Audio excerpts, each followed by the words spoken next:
네, 안녕하세요. 국민대학교의 정구민입니다. 오늘 발표를 맡게 돼서 영광이고요.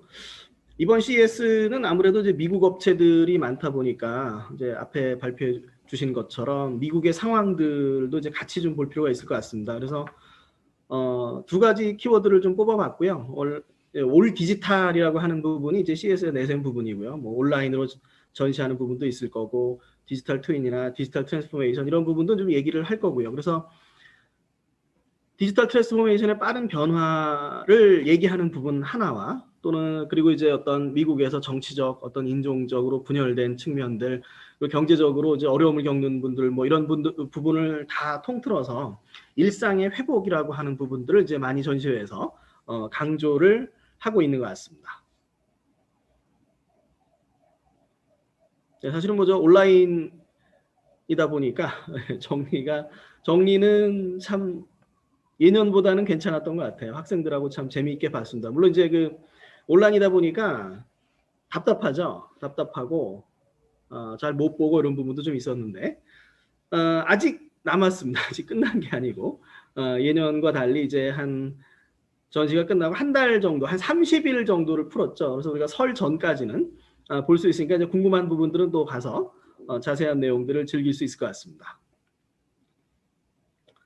CS가 시작된 1967년 이후 이제 54년 만에 이제 처음이었고요. 코로나 여파가 전시회 전반을 이제 많이 얘기를 하고 있습니다. 그래서 세 가지 키워드를 우리가 한번 좀 볼 수 있는데 이제 전에는 기술적인 키워드만 중요했다면 이제는 어떤 언택트라고 하는 측면, 비대면이라고 하는 측면이 하나 있을 거고요. 그래서 비대면에서 비대면 산업의 성장이 있을 거고 그 다음에 스마트홈에서 이제 홈코노미라고나 하는 집에서 이제 하나의 경제 활동이 이루어지는 이런 부분들이 좀 있고요. 그리고 ESG 측면이 이제 많이 강조가 되고 있습니다. 환경, 그다음에 사회, 그리고 이제 지배 구조 해서 앞으로 이제 기업들에게 많은 과제가 될 걸로 생각을 하고요. 그리고 이제 소비자의 변화인 거죠. 소비자들이 특히 이제 우리가 뭐 MZ 세대라고 부르는 젊은 세대들이 그런 부분에 상당히 이제 혁신적인 의식을 가지고 있기 때문에 소비자의 변화가 앞으로 이제 ESG에도 큰 영향을 줄 거다 이런 부분들이 좀 있습니다.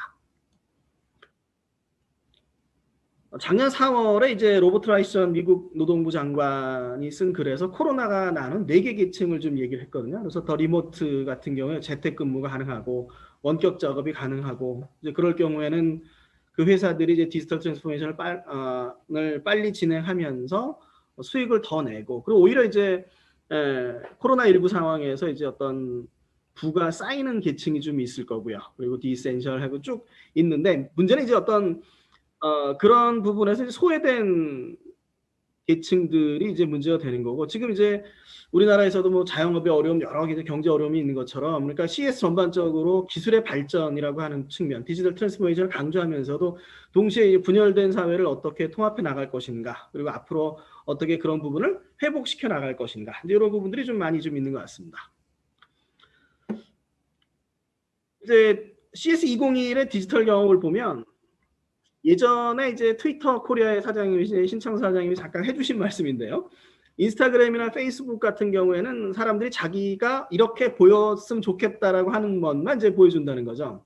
트위터 같은 경우는 그거에 비해서 실시간으로 내가 생각하는 거를 딱딱딱 이제 토론하고 얘기하고 이런 부분이 좀 다르다고 말씀하셨는데 그것처럼 이제 이번 CS2021은 예전이 트위터였다면 이번은 인스타그램이 아닐까라는 생각이 들고요. 기업체들이 자기들이 보여주고 싶은 것만 보여주다 보니까 이게 사실인지 아닌지 이런 부분들을 좀 판단하기 참 어려운 부분이 있습니다. 그래서 전문가분들의 그런 목소리가 상당히 중요해지는 부분이요. 이게 지금 개발 중인 건지 아니 시제품인지 상용화를 준비 중인 건지 상용화된 건지 좀 나눠봐야 되는데 그런 부분에서 한번 좀 아쉬운 부분이 좀 많이 있었고요. 그리고 CS가 예년에 헝거 마케팅이 분명히 있었고 그러니까 4일이라는 짧은 시간 내에 모든 걸 풀어둔 다음에 4일만 딱 보게 하는 거죠. 그러다 보니까 어떻게 되냐면 나중에 와서 리뷰 행사들이 상당히 많았습니다. 어떻게 됐는지 좀 궁금했는데 이번에는 좀 완전히 풀어놨기 때문에 상대적으로 그런 부분에서는 좀 아쉬운 부분이 있는데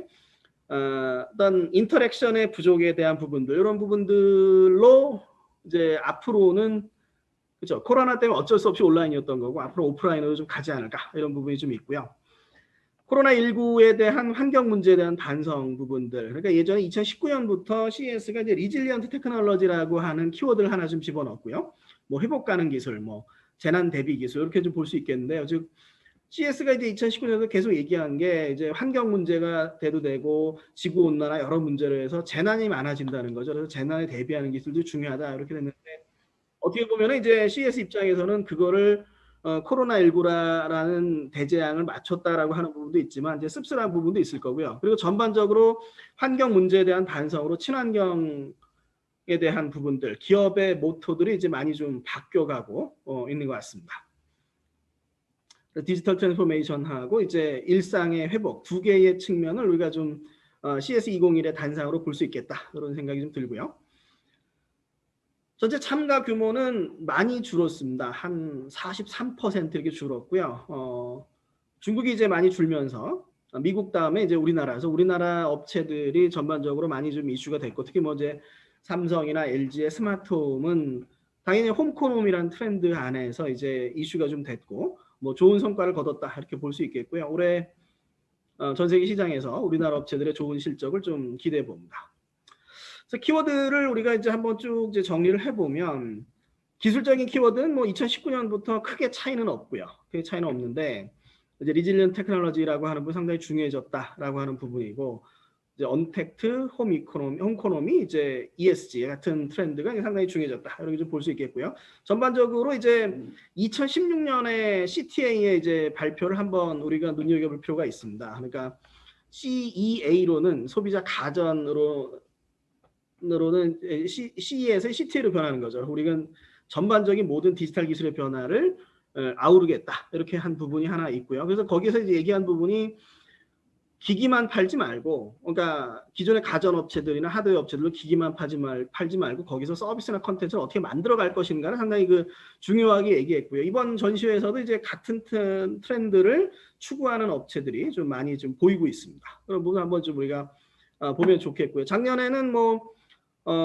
디지털 트랜스포메이션의 변화를 몇 개 업체들이 사례를 들었는데 이제 이번에는 거의 모든 업체들이 다 이제 가는 거죠. 예를 들어서 광산이나 건설에 쓰이는 장비를 만드는 캐터필러 같은 경우에는 반강제적으로 디지털 트랜스포메이션을 가게 됐고요. 기존에 하던 무인 자동차 기술을 좀 자율주행 트럭으로 발전을 시키면서 지금 자율주행 트럭들이 하루에 지구 2바퀴 반 거리를 이제 이동한다고 합니다. 그 정도로 이제 어떤 비대면 작업의 요청이 많아졌다. 이런 얘기를 우리가 하나 또 눈여겨볼 필요가 있을 것 같습니다.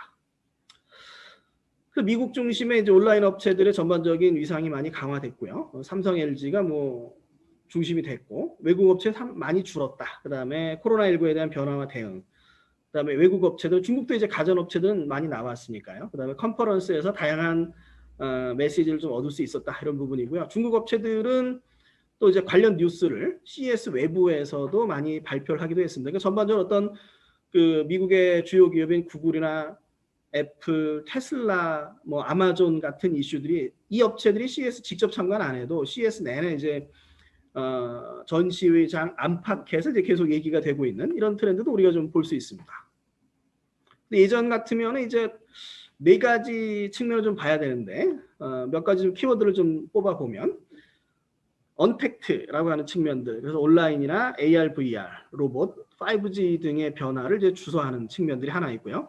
홈코노미가 이제 스마트홈에서 이제 생활 경제로서 이제 진화하는 측면들, 그다음에 ESG 측면들. ESG에서 앞으로 이제 어떤 신 ESG 기업만이 생존한다라고 하는 부분도 이제 우리나라 기업들에게 많이 좀 고민이 되는 부분이 될 것으로 보입니다. 그리고 주요 국가별 트렌드, 뭐 우리나라와 미국을 좀 비교를 해보면 제품은 우리나라이지만 플랫폼 부분에서 어쨌든 미국이 좀 앞서가는 부분들, 우리나라의 플랫폼을 어떻게 할 것인가. 오늘 주영섭 전 청장님의 기사에 보면은 서비스와 컨텐츠를 고민해야 된다라고 하는 부분이 있었는데 마찬가지로 앞에 이제 2016년에 CTA가 했던 얘기랑 같은 부분이고 우리나라 업체들 입장에서 고민을 많이 해야 되는 거죠. 플랫폼 종속이 어쩔 수 없는 측면이 있고 그 어떤 것을 만들어 갈 것인지 이런 부분이 좀 있습니다. 뭐 기술적으로 이제 앞에 발표에 나왔던 것처럼 5G, IoT, AI 융합이 가속화될 거고 디스플레이에 대한 측면들, 그 다음에 AI 에브리웨어와 AI 트랜스포메이션에 대한 부분들이 있고요. 모빌리티 패러다임 변화는 이제 포드의 헨리 포드 CEO가 자동차 대량 생산을 연 지 100년이 지났고요. 그리고 그 100년 이후에 자동차의 성장세는 꺾이고 대신 그 자동차를 이용한 서비스 산업이 성장해 가고요. 그리고 전기차, 자율주행, 서비스로의 모빌리티 패러다임 변화를 이제 대비하자 이런 부분이 좀 있고요. 코로나 사태로 이제 웨어러블과 디지털 치료가 상당히 중요해지고 있습니다. AR, VR의 성장과 로봇의 성장 이런 부분들 하나 좀 볼 필요가 있습니다. 이제 재미난 사례가 이파 2019에서 이제 유비테크가 참석을 안 했습니다. 중국 유비테크 상당히 이제 로봇 쪽에 큰 업체죠. 근데 중국 업체들하고 잠깐 얘기를 나눠보니까 상당히 어렵다는 거죠. 그러니까 그 로봇들을 판매할 수 있는 나라, 로봇들을 수입하는 나라는 테크 오리엔티드는 미국에 수입을 해야 되는데 미중 무역 분쟁으로 그 수출길이 막히면서 유비테크가 상당히 어려웠다 그러고요. 근데 이제 그 작년에 보면은 또 코로나19로 로봇이 많이 쓰이면서 되살아나는 부분들, 이런 부분들도 또 재밌는 부분으로 우리가 한번 살펴볼 수 있겠습니다. 네, 기존 설명 간단하게 정리하고요. 네. 그 주요 제품 및 전시를 한 10가지만 일단 좀 뽑아봤습니다. 상징적인 부분인데요. 네. GM의 허머트럭, 네, 어떤 GM의 상징인 허머트럭, 전기차, 전기트럭으로 나온 부분들. CTA 쪽도 이제 전기 트럭을 상당히 중요한 이슈로 봤고요. 네, 제 이니셜이 GM이 아니라 GM이라서가 아니라 GM의 상당히 좀 전시가 충격적이고 재미가 있었습니다. 네, 그 정도로 많이 노력하고 있다. 이런 부분이 하나 있었고요. 다음은 이제 LG 인스타뷰 냉장고 위드 PCC인데 요거는 아마 처음 보는 분들도 많이 있을 겁니다. 이제 프로액티브 커스터머 케어 서비스고요. 가전의 고장을 예측하고 관리하는 서비스입니다. 이파 2019에서 개념을 얘기를 했고요. 박일평 CTO님이 그때 발표회에서 이제 어떤 개념을 얘기를 했고, 작년 CES에서 이제 올해 100만 대 이상의 가전에 적용하겠다라고 얘기를 했습니다. 그러면 예를 들어서 이제 우리가 여름에 에어컨이 고장이 나면, 네, 수리를 요청을 하면 기사분 오시는데 기사분도 일정이 꽉 차서 바빠요. 그죠? 잠깐밖에 못 봐주시는데 이제 그런 상황을 미리미리 조정할 수가 있는 거죠. 그래서 고장을 예측하고 관리하고. 근데 여기는 이제 일단은 이제 LG 발표 보면 무료로 시작하겠다 그러는데 나중에 보면은 이게 서비스랑도 이제 결국 연결이 되는 거죠. 네. 그래서 그 부품 교체라든가 향후 AS 서비스도 가면서 기존의 어떤 판매가 끝나는 것이 아니라 이제 관리 경제라고 하는 새로운 부분을 좀 열어가는 부분이고, 그래서 올해 보면은 자동차 쪽에도 비슷한 컨셉이 있습니다. 뒤에도 좀 말씀드릴 텐데, 그래서 고장 진단이라고 하는 측면이 이제 5G, IoT, AI의 융합하고 좀 관련이 있고, 예를 들어서 사람의 피부를 분석해서 맞춤형 화장품을 추천해주는 뭐 이런 부분들, 룰루랩이나 뭐 우리나라 아모레의 컨셉처럼 그게 사람이라면, 그 다음에 원격 진료도 마찬가지죠. 사람을 계속 모니터링하는 것처럼 가전기기나 자동차도 그런 시장들이 이제 성장해가는 측면이 있다라고 하는 부분 하나 좀 우리가 좀 봤으면 좋겠습니다. 제가 재밌었던 부분은 이제 기존에 이제 예전에 보면 인공지능으로 이제 가전기기랑 대화하는 서비스가 삼성하고 LG가 있었거든요. 너 어때? 이런 게 있었는데 결국 이제 그거의 진화 형태로 이런 서비스들이 간다라고 하는 측면도 하나 또 재미난 시사점이 되는 것 같습니다. 다음에 삼성 Z봇이 있고요. 네, 삼성 Z봇 상당히 재밌게 봤습니다. 스마트 홈에서 이동성을 가진 기기가 지금 전기 청소기밖에 없죠. 그럼 그 전기 청소기를 로봇화해서 그 로봇이 집 안을 관리해주고 뭐 반려동물과도 놀아주고 뭐 이런 컨셉들이 좀 있고요. 그리고 인텔의 모비디우스 칩셋이 이제 탑재돼서 엣지 컴퓨팅이 가능하게 하는 부분들, 그 부분도 우리가 한번 좀 생각해 볼 수 있겠고요. 네, 롤러블 폰도 상당히 좀 재밌었습니다. 티저밖에 못 본 게 좀 아쉽긴 하지만 그래도 어떤 상소문 폰, 어떤 새로운 사용성을 보여줄 수 있을까 이런 부분이 있고요. 네, 개인적으로 이제 갤럭시 버즈 플러스 BTS 에디션 이게 그 분야에서 최고의 신상을 받았는데요. 네, 우리의 방탄소년단과 최신 기술의 융합으로도 그 자체만으로도 의미가 있다고 볼 수 있겠습니다. 벤츠의 이제 MBUX 하이퍼스크린은 벤츠가 2018년에 이제 MBUX를 처음 선보였습니다. 그래서 디스플레이하고 이제 AI가 이제 강조가 됐거든요.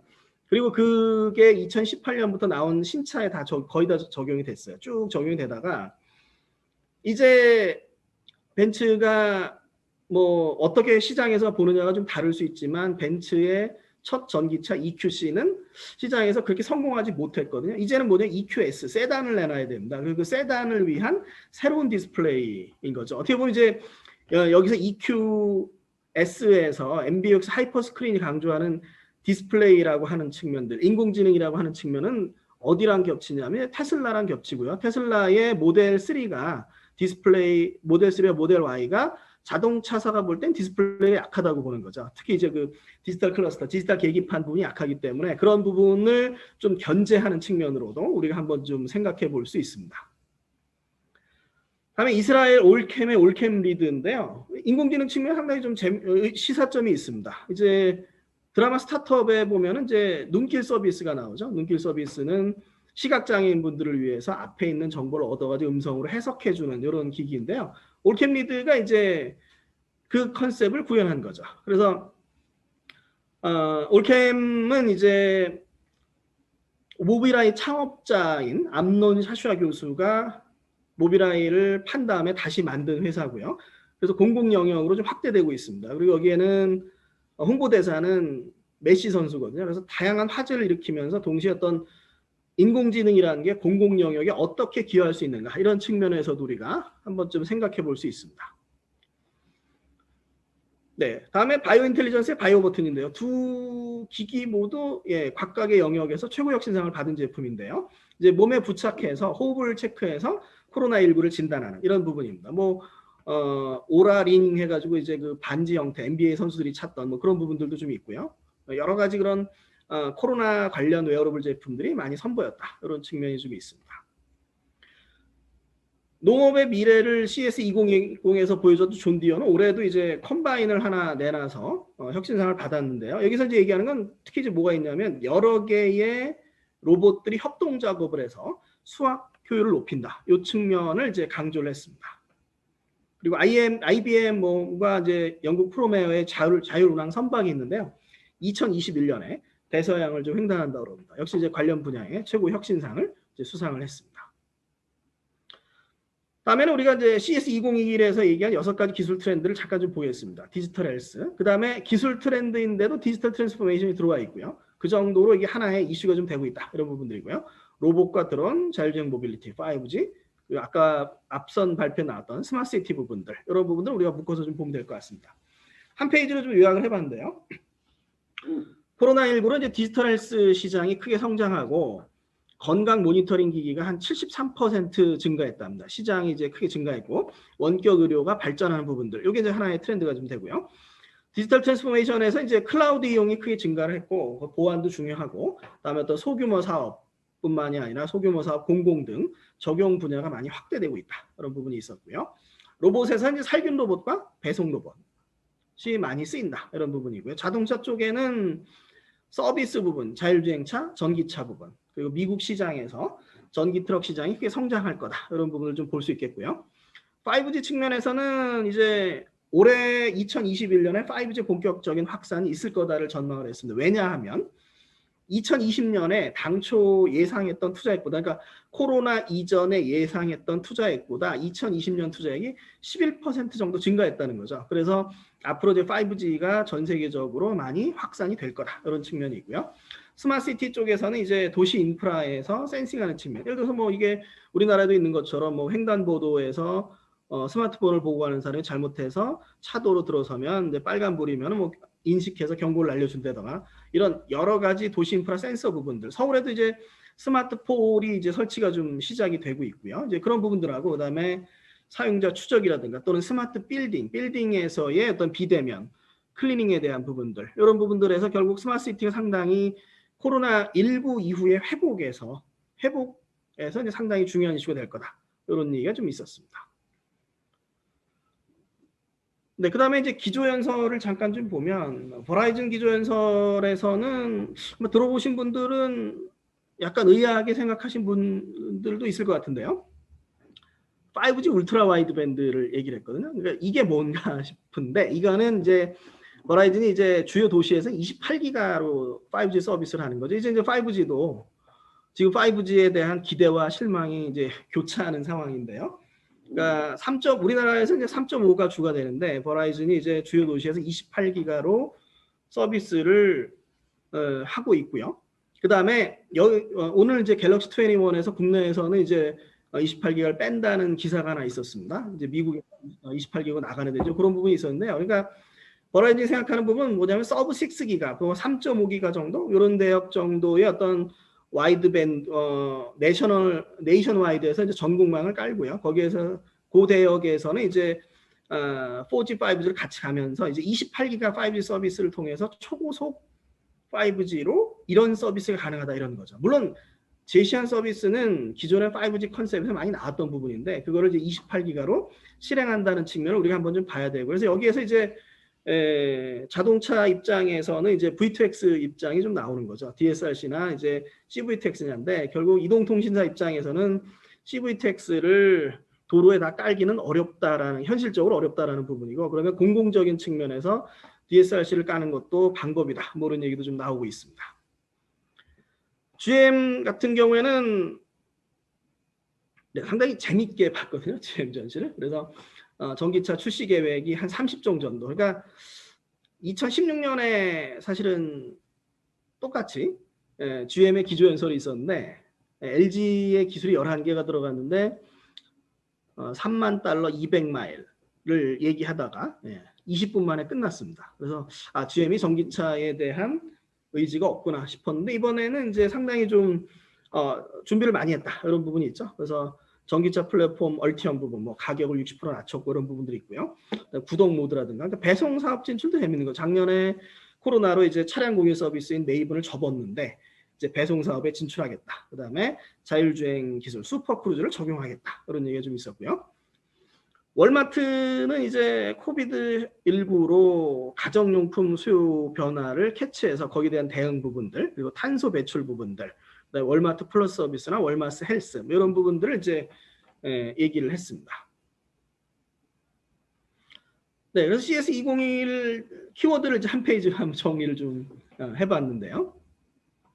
네, 역시 이제 스마트홈에서 우리가 지내면 디스플레이가 상당히 좀 중요하죠.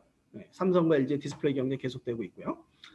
다음에 이제 스마트홈에서는 앞에 나왔던 LG PCC나 이제 삼성 Z봇 부분들 있고요. 바야홈을 여기에 가져온 것 부분은 이제 여기는 혁신사항인데요. 바야홈은 어떤 거냐면 이번 CES에서 참 재미있는 트렌드예요. 제품들이 상당히 많았습니다. 제품 어떤 제품들이 있냐면 우리가 이제 그 독거노인분들이나 환자분들을 모니터링하기 위해서는 비대면이 되니까 점점 관리가 어려워지거든요. 그럼 거기에다 이제 카메라를 설치를 하는 방법을 생각해 볼 수 있는데 카메라 설치하면 그거는 이제 사생활 침해가 되는 거죠.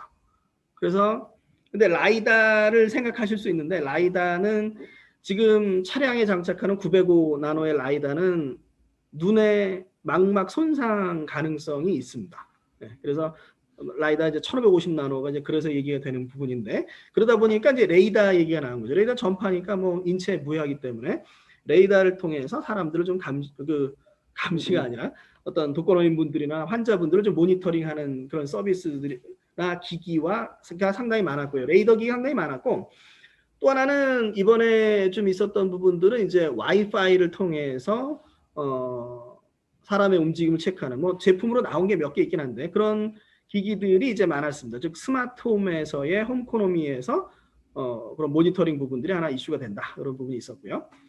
웨어러블 디지털 헬스에서는 뭐 이제 마스크 제품 많았죠. 그다음 우리나라 펫펄스는 이제 반려동물에 이제 이거를 설치를 해가지고 반려동물에 설치를 해서 이제 뭐 감정을 인식해 보겠다 이런 게 좀 하나 있었고요. AR, VR 부분 이제 AR 글래스가 상당히 많았고 아크 스포츠는 상은 받았는데 참석은 안 했어요. 그래서 실내에 이제 스크린을 쭉 붙여서 스포츠를 가상으로 즐길 수 있게 하는 이런 부분이었고요. 네, 모빌리티 이제 우리나라의 만도와 SF슬랩 혁신상 받은 부분이고요. 로봇 쪽 부분들, 뭐 다 혁신상 부분이고요. 그럼 이런 어떤 트렌드 뒷단에 이제 인공지능도 이제 전과 달리 상당히 좀 다양화가 됐고요. 뭐 가상인간 프로젝트도 좀 있었고, 그다음에 5G 이제 우리나라 스마트폰들 좀 있었고요. 그래서 디지털 변환과 일상의 회복 이렇게 좀 볼 수가 있겠습니다. 네. 지금부터는 이제 각각의 기술적인 키워드를 다 다루진 못했는데 몇 가지를 쭉 보도록 하겠습니다. 네. 우리가 이제 5G 하는데 이제는 뭐냐면 5G에 대한 그 명확한 이해가 좀 필요한 게 사실이고, 그러니까 우리가 지금 쓰고 있는 5G는 이제 릴리즈 15이죠. 4G 유선망에다 5G 무선망을 붙인 형태의 이제 NSA 부분인데, 작년에 갈고자 했던 5G SA나 이제 28기가 5G나 비면허 5G 이슈가 다 올해로 넘어왔습니다. 28기가를 우리나라에서 뭐 공공에 쓰겠다 이런 부분도 있고요. 비면허 5G는 이제 뭐 한 6기가 정도 대역에서 그 예를 들어 스마트 팩토리 하면은 비용이 엄청나거든요. 이걸 5G로 쓰게 되면. 그러니까 그거를 갖다가 비면허 5G를 해서 소규모로 좀 자체망을 구축할 수 있는 안을 고려해 보겠다. 뭐 이런 얘기 좀 나오고 있습니다. 그래서 작년 7월에 이제 릴리즈 16 표준이 제정이 됐고요. 비로소 릴리즈 15는 이제 초고속하고 초저전 일부만 가진 표준이라서 5G에서 얘기하는 모든 부분, 초고속, 초저전, 초연결을 대표하는 표준이 아니고요.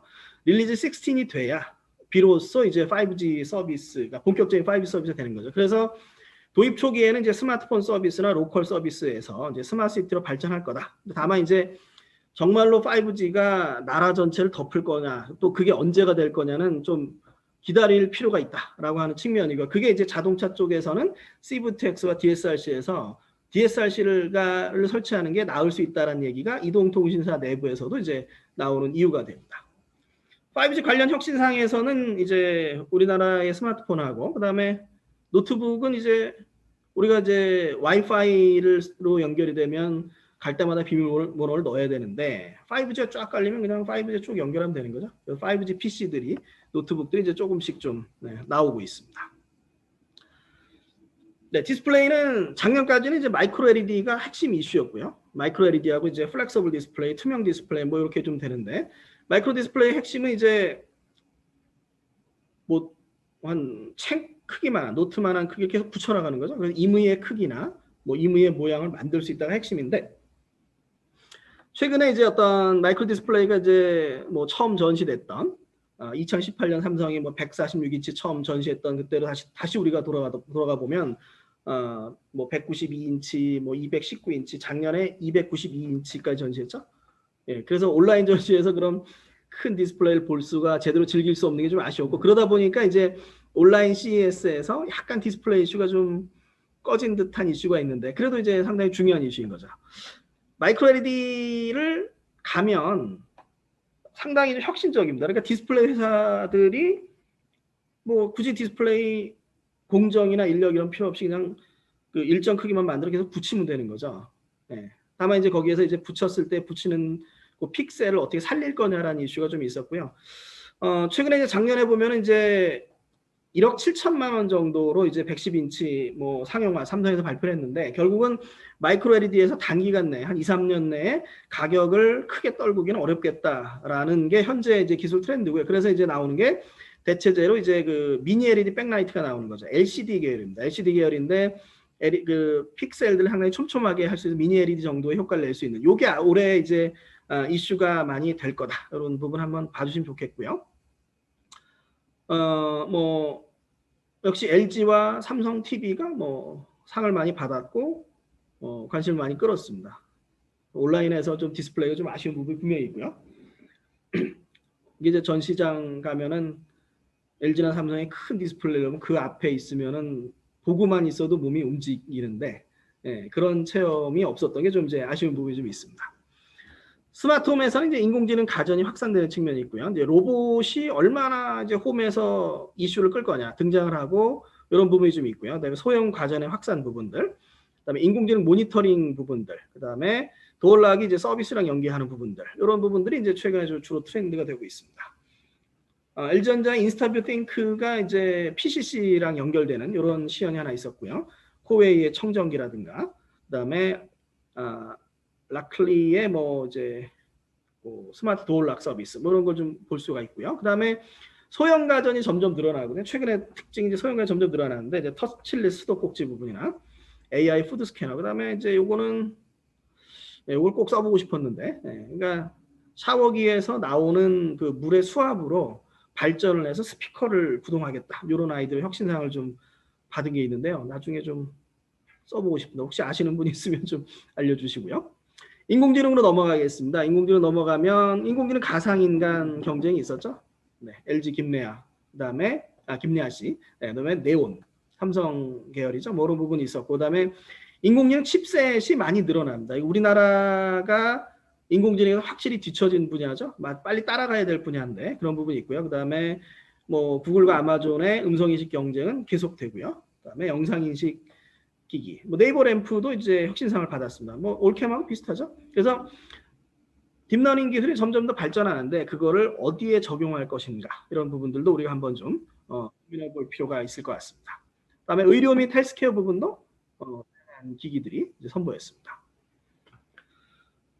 네, 이제 혁신상을 받은 프로세서 부분인데 이 부분이 상당히 많거든요. 그 신티안트라는 업체가 하나 있습니다. 미국 어바인에 있는 업체고요. 작년에 의해서 올해 또 나왔는데 작년에 최고 혁신상을 받았고요. 올해는 혁신상을 받았습니다. 그러면 이 업체는 이제 AI 음성 인식에 특화된 거죠. 그러니까 예를 들어서 이제 우리가 인공지능 스피커가 있으면 그 인공지능 스피커를 전원에 연결해야 되죠. 지금 뭐 카카오 네이버 다 전원에 연결하는데 그거를 전원이 없이 배터리만으로 구동하게 하겠다라는 게 이제 목표거든요. 그래서 이런 식으로 어떤 기존의 그 엣지 컴퓨팅이 많이 성장하고 있다라고 하는 측면이고요. 그 다음에 펄시브라는 회사에 어고 있고요. 그 다음에 요거는 ST의 그 부분인데요. 최근에 이제 뭐가 나오냐면 센서가 있으면 그 센서 데이터를 그냥 가져가는 것이 아니라 센서 데이터 옆에다가 간단한 머신러닝이나 딥러닝 코어를 넣어서 프로세싱하게 하는 트렌드가 좀 있거든요. 우리나라 이제 관련 업체들 그런 어프로치를 취하는 업체들이 좀 있습니다. 그런 쪽에서 이제 하나의 그 재미있는 트렌드를 하나 좀 보시면 되겠고요. 그다음에 중국의 호라이즌 로보틱스가 있습니다. 중국의 호라이즌 로보틱스가 이제 지평선이라고 쓰거든요. 그래서 CS2019에서 엄청난 화제를 끌었고요. CS2019 이후에 SK 차이나하고 중국 자동차 업체가 무려 7천억 원을 투자했습니다. 네. 최근에 이제 뒤져보시면 우리나라 AI 칩 업체들이 받은 투자 액수가 뭐 100억 뭐 이 정도밖에 안 되는데 우리나라 업체들한테도 좀 투자 좀 많이 해주시고 관련 산업이 좀 많이 성장해 갔으면 좋겠습니다. 이제 보면은 그 뭐 M&A나 이런 부분들도 좀 활성화시킬 필요가 좀 있는데 이 업체가 지금 작년 말에 1억 5천만 달러를 또 투자를 받았거든요. CS 기간 중에 4억 달러 투자를 받았어요. 그래서 그 정도로 이제 많이 성장하고 있는 부분이 있고요. 그리고 이제 작년 말에 전이3란 AI 프로세서를 내놨고요. 이걸 통해서 어떤 자율주행 차에 좀 쓰려고 좀 하고 있는 거죠. 그래서 CS 기간 중에 이제 어댑티브 오토사 전시하시는 팝콘사의 최승현 CTO님 말씀을 좀 들어보면 중국의 자율주행 계열이 엔비디아 계열이 있고요. 그 다음에 TI, TDA 계열이 있고요. 그리고 화웨이 계열이 있고 이제 여기 호라이즌 로보틱스 계열 한 4개 정도 계열로 자동차사가 자율주행차의 AI 보드를 설계하고 있다. 이런 말씀을 잠깐 전해주셨습니다. 참고하시면 될 것 같고요. 네, 가상인간 경쟁이 좀 있었고요.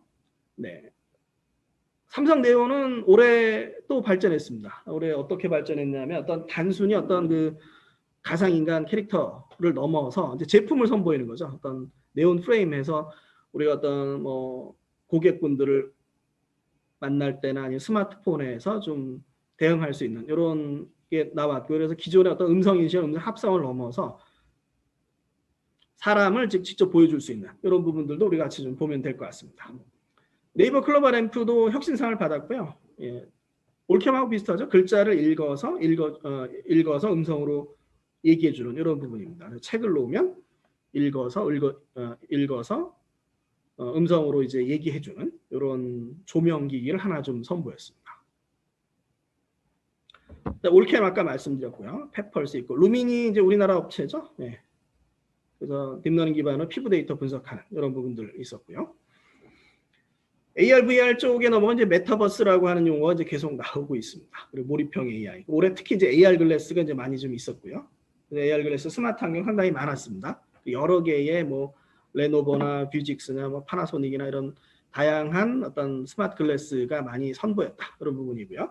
그다음에 응용으로도 뭐 자동차용, 그다음에 업무용, 그다음에 게임 산업이나 이제 기타 분야 여러 분야에서 다양한 응용들, 서비스 시장도 ARV가 성장하고 있다. 이것도 하나의 좀 트렌드로 볼 수 있겠습니다. 그리고 아크스포츠 못 보긴 했지만 이런 부분이 있고요. 그 다음에 일루미나리움 익스피리언스 해서 초대형 디스플레이를 이용해서 이제 뭐 몰입형 엔터테인먼트를 즐기는 이런 부분도 좀 있었고요. 그 다음에 뭐 아이 트래킹이나 이런 부분들도 이제 좀 주요 트렌드가 좀 되고 있습니다. 웨어러블로 넘어가면은 이제 패치하고 임플란트 하나 좀 벽이 있지만 어쨌든 쭉 이제 진화를 좀 하고 있고요. 그래서 코로나 질병을 진단하고 예방하는 부분들, 그다음에 영유아 보조 부분들, 그리고 액션 트래커죠. 몸에 부착해서 액션을 트래킹하는 부분들, 이런 부분들의 이제 시장들이 쭉 성장을 하고 있습니다. 디지털 헬스로 넘어가면은 확실히 원격 의료 얘기가 좀 많이 나오고 있고요. 그래서 알츠하이머 조기 발견, 뭐 우리나라 업체긴 한데, 그다음에 우리나라 업체고요. 그러니까 뇌파를 쭉 모아서 뇌 이상 유무를 딥러닝으로 판단하는 이런 장치고요. 그다음에 오므론의 이제 바이탈 사이트 이제 원격으로 심장 건강을 모니터링할 수 있는 서비스입니다.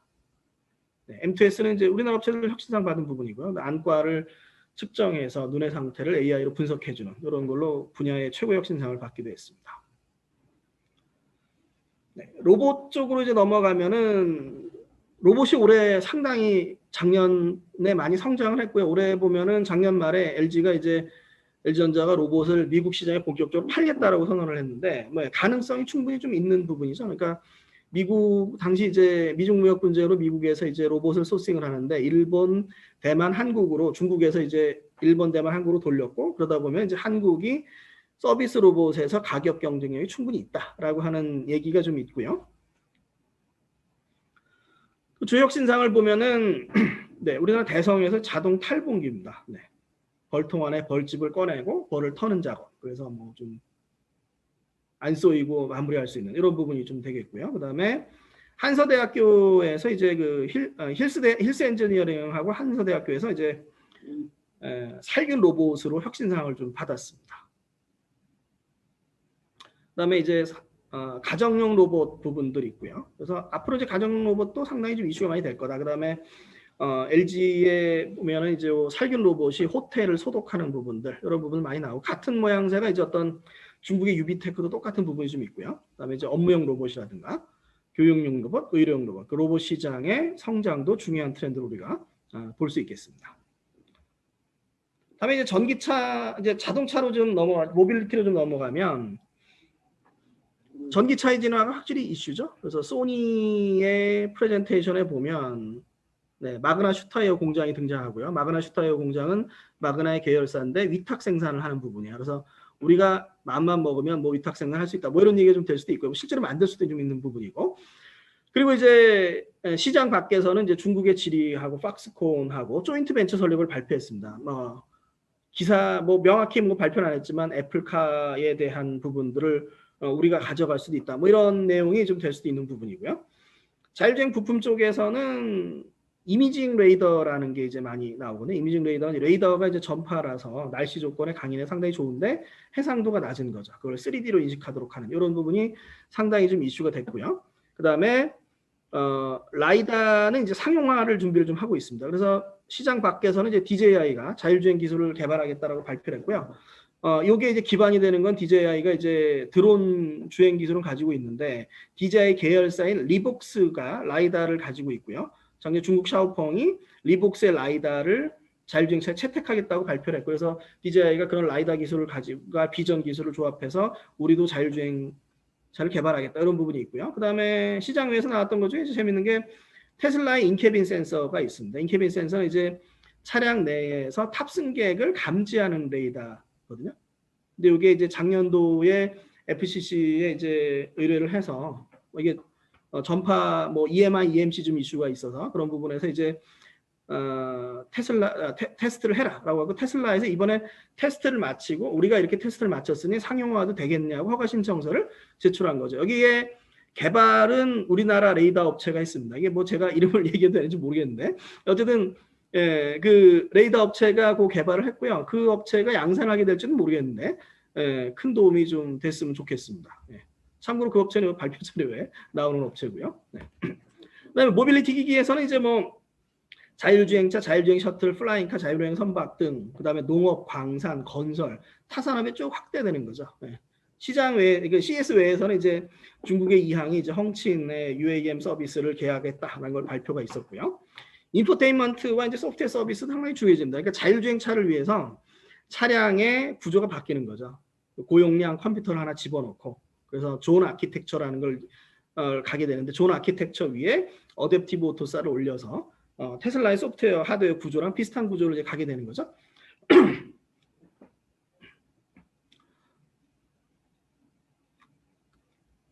스마트폰 주요 혁신상을 보면은 4D 이미징 레이더고요. 그다음에 우리나라의 모빌테크고요. 그다음에 열화상 카메라입니다. 열화상 카메라 열을 측정하는 열을 측정해서 측정하고 사람이나 동물을 감지할 수 있는 이런 센서고요. 그다음에 뭐 컨티넨탈, 그다음에 이킨의 에이페트롤은 이제 도심 자율주행 보안 로봇, 순찰 로봇 이렇게 되어 있고요. 그다음에 뭐 충전기도 하나 좀 나왔습니다. 예년보다 전기차 관련 기술 상당히 많이 나왔고요.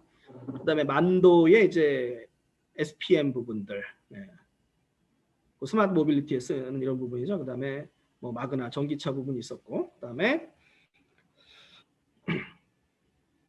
여기까지 혁신상이고 전기차 쪽에 이제 좀 얘기가 있었고, 자율주행 센서 쪽에는 구글 5세대 자율주행 차 자체 시스템 자체가 어떤 자율주행 센서 시스템 자체가 최고 혁신상을 받았고요. SOS 랩은 이제 우리나라의 라이더 업체죠. 이제 소형 라이더로 라이더 업체들 중에 유일하게 혁신상을 수상했습니다. 올해 많은 발전이 있기를 바라고요. 스마트 레이더 시스템은 이제 우리나라의 레이더 업체고요. 상당히 세계적으로도 잘 하고 있는 업체입니다. 2019년 그 관련 요올이라고 하는 시장조사기관의 보고서에서는 뭐라고 했냐면 이미징 레이더의 4D 이미징 레이더의 최고 기술을 가지고 있다 이렇게 평가되었던 업체고요. 그래서 뭐 관련 제품들을 전시했고요. 작년부터는 뭐 고신대병원하고 이제 뭐 환자 감지 레이더 이런 것도 뭐 프로젝트를 좀 진행을 하고 있습니다. 그리고 스펙 상장 5인방 중에 루미나가 볼보에 들어가는 라이다 센서를 소개했습니다. 이게 지붕에 붙어 있는데요. 이게 이제 왜 지붕에 붙이냐 이런 걸 볼 필요가 있는데 지붕에 붙이면 아무래도 좀 어렵죠. 멀리 쏴야 되고 그런데 지붕에 붙이면, 그러니까 앞에 붙이면, 범퍼에 붙이면 자주 깨집니다. 그러면 수리 비용이 엄청 올라가거든요. 그래서 위에 올리거나 아니면 윈드실 차창에 넣는 것도 지금 자동차사들이 좀 고민을 많이 하고 있습니다. 근데 인포테인먼트 상당히 좀 많았고요. 뭐 삼성 하만 있었고, 옐로나이프 우리나라 업체거든요. 옐로나이프는 이제 요 안에서 어떤 디스플레이 내에서 디지털 클러스터 내에서 뭐 영상을 바꿔주는 이런 부분들을 좀 하고 있습니다. 그리고 이제 우리나라에서 이제 어댑티브 오토사 관련해서 팝콘사가 전시를 했고요. LG의 웨브OS 오토, 인포테인먼트 소프트웨어 플랫폼도 있었고, 요 밑에 두 가지도 한번 좀 재미난 부분이에요. 이스라엘의 이제 텍타일 모빌리티는 이제 BMW랑 협력을 하는데요. 차량 데이터를 수집합니다. 서스펜션이나 타이어나 브레이크 수집을 하면 그 수집한 걸로 차량 유지 보수에서도 쓰고요. 그러니까 요 두 가지 컨셉은 LG PCC하고 상당히 비슷해요. 그 세 가지 상당히 유사한데 그렇게도 쓰는 동시에 뭘 하냐면 도로 감지도 하는 거죠. 예를 들어서 뭐 이 움직임은 도로가 결빙됐을 때 나타난 거야. 또는 뭐 덜컹했으면 이게 여기 깨졌어. 작년 뭐 이제 현대자동차하고 서울시하고도 뭐 비슷한 프로젝트를 하고 있다고 그러는데, 그러니까 그 서울시내 도로에서 도로가 깨졌을 때 덜컹거리고 그걸 인지해서 보수하러 가는 이런 부분들이 좀 있는데, 그래서 데이터 분석 부분들, 결국 하나의 디지털 트랜스포메이션의 전형적인 부분이죠. 센싱을 통해서 데이터를 모으고 그 데이터를 분석해서 맞춤형 서비스를 해주는 그런 부분에서 어떤 사람에 대해서는 원격 진료가 있다면 차나 기기에 대해서는 이제 원격 고장 진단이 있고요. ZF의 이제 프리딕티브 메인티넌스도 이제 같은 컨셉으로 보시면 될 것 같습니다. 네, 다음은 앞에 있는 메인 트렌드는 아니지만 조금만 있는 어떤 새로운 트렌드를 잠깐 좀 보면 AI를 활용한 스킨케어 제품들이 좀 있었거든요. 그러니까 아모레에서 이제 얘기한 혁신상을 받는 건 뭐냐면 소비자의 피부톤을 보고서 거기에 적합한 색상을 추천하고 그다음에 현장에서 제품을 좀 제조하는 거죠. 국내에도 전시장이 있는지 모르겠습니다. 있으면 재밌을 것 같은데요. 그다음에 뭐 루미니에서 나오는 뭐 피부 관리 스마트 미러 제품 이런 게 좀 있었고요. 룰루랩 부분이고. 그다음에 아까 페펄스 좀 있었죠. 매크로액트라는 우리나라 업체에서 이제 반려 고양이 로봇을 하나 좀 선보였고요. 그다음에 저 최고 혁신상 받은 제품 중에 이제 벵가드 인더스트리즈의 이제 AI 반려동물 로봇이 좀 하나 있습니다. 보시면 되겠고요. 그다음에 스마트 마스크도 상당히 많이 나왔죠. LG의 웨어러블 에어 퓨리파이어, 작년에 이제 연세의료원에 2,000대 기증했던 기기입니다. 이제 전자식 마스크인 거고요. 그다음에 삼성의 C랩에서 이제 에어포켓이 있습니다. 에어포켓은 이제 여기 나와 있는 요 기기에다가 산소를 저장을 해서 숲의 느낌을 느낄 수 있는 뭐 이런 부분이 좀 있고요. 그다음에 이게 영상을 보면 재밌는데 세구로의 에어세이프하고 그다음에 게임 업체죠. 레이저에서 이제 게이밍 마스크, 뭐 스마트 이런 어떤 다양한 스마트 마스크가 많이 등장했다. 이것도 좀 하나의 트렌드로 좀 볼 수가 있겠고요.